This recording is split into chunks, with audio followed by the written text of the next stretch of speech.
Everything you're using right now, your phone, your laptop, even your smart fridge, exists because of a bunch of computer nerds across history. From ancient stone calculators to billion transistor chips firing off in your GPU, the story of computers is long, weird, and full of people way too excited about binary numbers.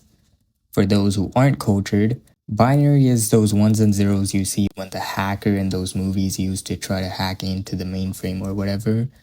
I'm not even going to get into why that's so ridiculous because you can probably imagine how annoying it must be for an everyday human to read just ones and zeros.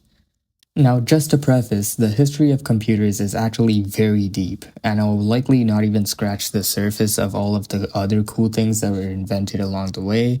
This is basically like trying to explain the entire plot of Steins Gate in a single YouTube short.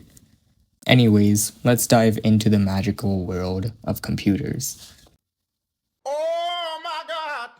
Alright, before computers got to the point where toddlers lowered their IQ with whatever these are, people still needed to do math. Painful, ancient math. So they built tools like the abacus. Basically beads on sticks, invented around 2400 BCE. It's like a calculator but for ancient people. The reason why this is the starting point is because, put simply, computers need to compute things, which requires math. And the abacus being one of the oldest methods of calculating things makes it one of the fundamental starting points for the eventual invention of computers. Then in the 1600s, we got mechanical calculators, shout out to Pascal and Leibniz. These were big fancy boxes with gears that could add, subtract, and probably break if you sneeze too hard. Pascal's version, the Pascaline in the 1640s, was built to help his tax collector dad crunch numbers faster. It could add, subtract, but it couldn't do multiplication or division.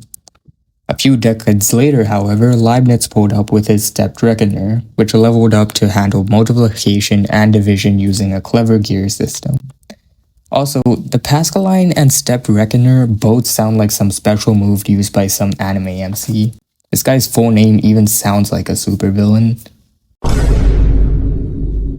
Right, enough of that. Now we're in the 1800s, when computers are still dreams, but an important stepping stone to eventually getting computers was a guy named Charles Babbage.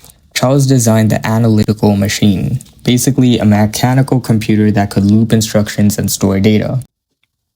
It was never built, but theoretically speaking, it essentially performed actions modern-day computers do, which is important because this is where the first concept of a computer started to form. So close, yet so far. However, then came Ada Lovelace. She wrote what's considered the first computer program in the 1840s. Just to put into perspective how much of an insane feat this took place in the 1800s, when it wouldn't be until a whole century that the first actual computer would be built. And people say computer science is boring. Look at the clock. Anyways, fast forward to the 1930s, and then came Alan Turing. He drops the concept of the Turing machine. It's an imaginary device that could simulate any algorithm. Basically, he proved that machines could follow instructions, make decisions, and even solve problems. Cool. Colossus. Built in 1943 during World War II. This was used by codebreakers to help decrypt messages. It worked by blasting through reels of punch tape with a photoelectric sensor, firing electronic pulses into a bunch of vacuum tubes, which then crunched massive streams of code. All this chaos spat out patterns of up to 5,000 characters per second, with the results printed on an electric typewriter when the settings matched.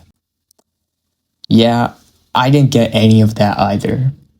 Then came the ENIAC in 1945, the first general-purpose electronic computer. This thing could do a whole range of calculations, but it was massive.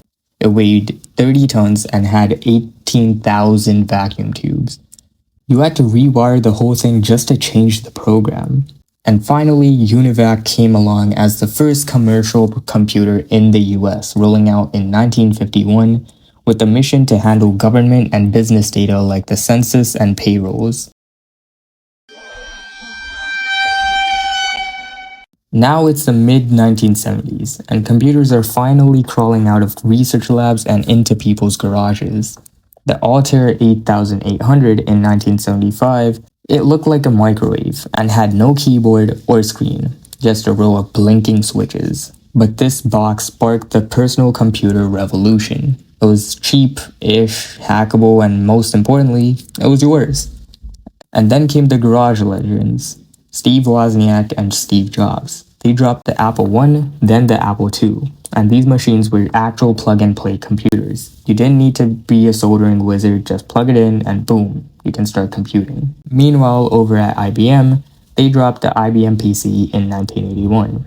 And that's the moment things got real standardized. Monitors, keyboards, disk drives, all started to look more and more familiar with what we have today. This was the golden age of nerds building rigs in their basements, typing code into BASIC, and dreaming of making the next big thing. For the first time ever, you didn't need to be in a lab or the military to own a computer. You just needed a garage, some spare parts, and way, way, way too much free time. Basically, just be unemployed. Alright, so computers are in homes now, but they're kinda niche. You turn them on and it's just a blank screen with a blinking cursor. Type the wrong thing, there goes your money. Basically, it was a hobby for people who found such things fun, which I honestly don't know who finds a black screen with a cursor fun, but to each their own, I guess. But then came GUIs, graphical user interfaces. No more command lines. Now you could actually click on stuff and actually have a graphical interface to actually see things. This all started at Xerox PARC, but they kind of fumbled it, so if you're having a bad day, just remember, these guys could have had what Apple or Microsoft had, and they fumbled. Skill issue. Apple said, we'll take that, and dropped the Macintosh. Microsoft followed with Windows, and boom, GUIs became the new normal. Meanwhile, behind the scenes, the internet was cooking. It started as ARPANET, a military project in the late 60s connecting a few universities, but then in 1991, Tim Berners-Lee drops the World Wide Web, and suddenly the internet becomes visual. You could browse pages, click links, load images, actually engaging with things instead of staring at a blank screen. Alright, now we're in the modern era.